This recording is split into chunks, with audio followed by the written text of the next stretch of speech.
Once upon a time, there was a wise Zen master who lived in a small village.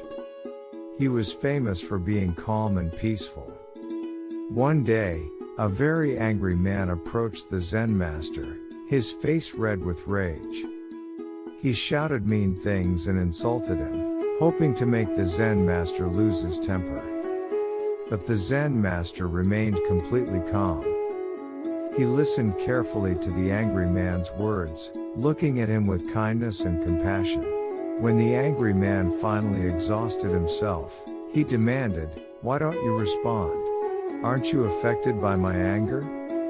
The Zen master smiled peacefully and replied, "Let me share a story with you. Once upon a time, there was a mighty warrior who was known for his amazing strength and skill. One day, a stranger approached him, filled with rage and hurling insults and challenges. But the warrior stayed calm and refused to get angry.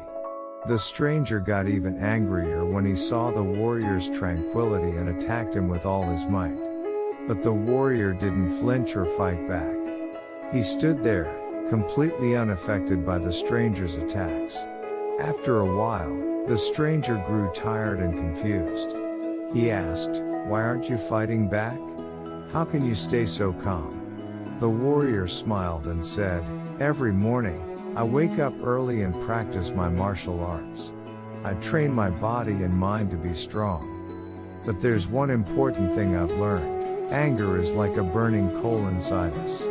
If I were to pick it up and throw it at you, not only would you get hurt, but I would also burn my own hand. So, I choose not to pick up the coal."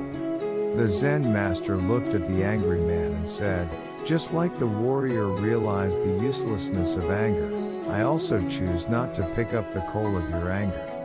Your anger is your own, and I have no desire to make it mine. Instead, I offer you peace and compassion." The angry man stood in silence, and slowly his anger began to fade away as he absorbed the wisdom of the Zen master's words. A feeling of calmness washed over him, and he realized the pointlessness of his rage. From that day forward, the angry man learned the profound lesson that anger only harms the person who holds onto it. He decided to cultivate inner peace and understanding, following the example of the Zen master who had taught him the power of non-engagement with anger. And so, the story reminds us that true strength doesn't come from responding to anger with more anger. It comes from choosing compassion and peace when faced with anger.